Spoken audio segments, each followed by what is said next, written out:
কাছে দায়িত্ব আসার পর দায়িত্ব আসে 1847 সালে।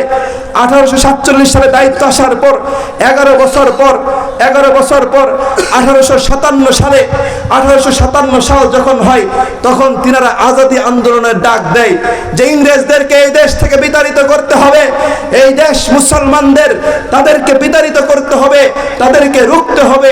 যখন ডাক দেওয়া হলো তখন তিনারা একটা সরকার গঠন করে, সেই সরকারের প্রথম রাষ্ট্রপতি হলেন হাজী এমদাদুল্লাহ বাহাজের মক্কি রহমতুল্লাহ আলাই। সেই সরকারের সেনাপ্রধান হলেন কাসেম নানুতুবি রহমতুল্লাহ আলাই। সেই সরকারের বিচারপতি হলেন রশিদ আহমদ গাঙ্গুহি রহমতুল্লাহ আলাই। ইতিহাস পড়ে দেখুন। তারপর 1857 সালে আবার ইংরেজদের সাথে যুদ্ধ হয়। সেই যুদ্ধে মুসলমান আলেমদের সংখ্যা ছিল 51,500 আলেম ছিল। আল্লাহু আকবার বলেন। আলেমরা যুদ্ধ করেছে, সাথে তো মুসলমানরা ছিল, কিন্তু তাদের সাথে যুদ্ধে মুসলমান বিজয় লাভ করতে পারে নাই। তখন তারা 1864 থেকে 1867 সাল পর্যন্ত যেখানে আলেম পেয়েছে সেখানেই মেরেছে, রাস্তায় পেয়েছে রাস্তায় মেরেছে, গাছের সাথে ঝুলিয়ে ঝুলিয়ে হত্যা করেছে, শহীদ করেছে আলেমদের মাধ্যমে। সেই আলেমের রক্তের বিনিময়ে আজকে ভারতবর্ষ স্বাধীন হয়েছিল। কথা বলেন ঠিক কিনা? তারপর দারুল উলুম দেওবন্দ প্রতিষ্ঠা হয়। আমাদের বড় বড় নেতা যারা আছে দারুল উলুম দেওবন্দের, যেমন শাইখুল হিন্দ মাহমুদুল হাসান দেওবন্দি রহমতুল্লাহ আলাই, তিনাকে ইংরেজরা গ্রেফতার করলো, কারণ তিনি ইংরেজদের বিরুদ্ধে ফতোয়া জারি করেছিল যে ইংরেজদেরকে এই দেশ থেকে বিতাড়িত করতে হবে। ফরজ ঘোষণা করেছিল, যুদ্ধকে, জিহাদকে ফরজ ঘোষণা করেছিল। কথা বলেন ঠিক কিনা? আজকে তো জিহাদের আলোচনা করাই যায় না। আরে নামাজের আলোচনা আমরা মসজিদে অনেক করে থাকি। নামাজ তো আমাদেরকে পড়তেই হবে, ফরজিয়ত, রোজা রাখতেই হবে, যাকাত দিতেই হবে। আমি অস্বীকার করছি না, সব কিছু যেরকম ফরজ, ঠিক জিহাদ ফি সাবিলিল্লাহ সেটাও ফরজ। কথা বলেন ঠিক কিনা? আল্লাহর জমিনে ন্যায় বিচার প্রতিষ্ঠার জন্য, আল্লাহর জমিনে আল্লাহর বিধান কায়েমের জন্য জিহাদকে বর্তমান ফরজ আইন ঘোষণা করেছেন আলেম ওলামা। কথা বলেন ঠিক কিনা? তৈরি আছেন তো ইনশাআল্লাহ? বাংলাদেশ খালি চিল্লায় চিল্লায় তৈরি আছে। আমরাও চিল্লাই, আপনারাও চিল্লান। যখন কামে আসে তখন কেউ আর জান না। কথা বলেন ঠিক কিনা? তখন শুধু দেখা যায় হুজুররা সামনে আছে, টুপিওয়ালারা, আবার তখন মন্তব্য করেন, এতে আর খায়া কাজ নাই, শুধু সামনে থাকে।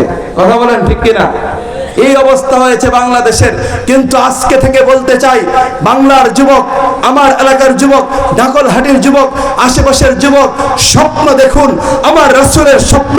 তিনি যেভাবে ইসলামকে বিজয় করেছিলেন, তিনি যেভাবে মক্কাকে বিজয় করেছিলেন, গোটা পৃথিবী বিজয় করেছিলেন, ঠিক আমাদেরকেও গোটা পৃথিবীতে ইসলামের পতাকা পথ করে উড়াতে হবে। কথা বলেন ঠিক কিনা?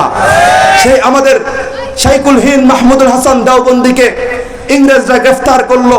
গ্রেফতার করার পরে বলতে লাগলো যে আমাদের পক্ষে ফতোয়া দিন, না হলে খবর আছে। তিনি বললেন, না না, তোমাদের পক্ষে আমি ফতোয়া দিব না, তোমাদের পক্ষে ফতোয়া দিতে পারি না। বলে, যদি আমাদের পক্ষে ফতোয়া না দেন জেলখানায় বন্দি করে রাখবো, আপনাদেরকে খানা পিনা কিছুই দিব না। তখন তিনি বললেন, সব কিছু মেনে নিতে রাজি আছি, কিন্তু তোমাদের পক্ষে ফতোয়া দিতে রাজি না। আল্লাহু আকবার বলেন। আমাদের মধ্যেও কিছু আছে মাঝে মাঝে বাতিলের পক্ষে ফতোয়া মেরে দেয়। কথা বলেন ঠিক কিনা? দেয় কি দেয় না? এই সমস্ত আচরণ বাদ দিতে হবে, আল্লাহকে ভয় করতে হবে, কোন মানুষ পূজা করা চলবে না। কথা বলেন ঠিক কিনা? আমাদেরকে একমাত্র আল্লাহর সামনে গিয়ে কিয়ামতের ময়দানে দাঁড়াতে হবে, অন্য কারো সামনে দাঁড়ানো চলবে না। সেই মুহাজিরে আমাদের মাহমুদুল হাসান দেওবন্দি রহমতুল্লাহ আলাই, তিনাকে বন্দী করেছেন কারাগারে, ইংরেজদের পক্ষে ফতোয়া দেয় নাই।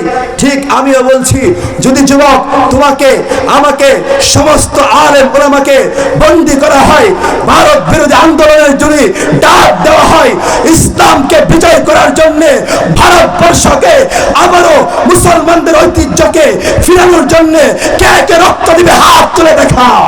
নারায়ে তাকবীর, নারায়ে তাকবীর। ইসলামের শত্রুরা হুঁশিয়ার সাবধান, হুঁশিয়ার সাবধান। ইসলামের শত্রুরা জিহাদ জিহাদ জিহাদ চাই, জিহাদ করে বাঁচতে চাই। নারায়ে তাকবীর। হযরত চলে এসেছে, আমারও মাত্র শুরুই করতে পারি নাই, আলোচনায় ঢুকেও নাই। যাই হোক, ডিসিপ্লিন কেমন জানি না, সেটা অন্য কথা, কিন্তু দু একটা কথা বলে শেষ করব। সেটা হচ্ছে আমি যে আয়াত তেলাওয়াত করেছি, ওয়ালা তাহিনু ওয়ালা তাহজানু আনতুমুল আ'লাউনা ইন কুনতুম মুমিনিন। আরে ভয় নাই, কোনো সংশয় নাই, বিজয় আসবে যদি তুমি মুমিন হয়ে থাকো। আল্লাহ পাক ঘোষণা দিয়েছেন বিজয় আসবে, বিজয় আসবে। শাপলা চত্বরে রক্ত দিয়েছি, 2021-এ রক্ত দিয়েছি, 24-এ বিজয় দিয়েছেন। ফিলিস্তিন রক্ত দিচ্ছে, ফিলিস্তিনেরও বিজয় আসবে। আরো যত মুসলমানদের ভূমি রক্ত দিচ্ছে,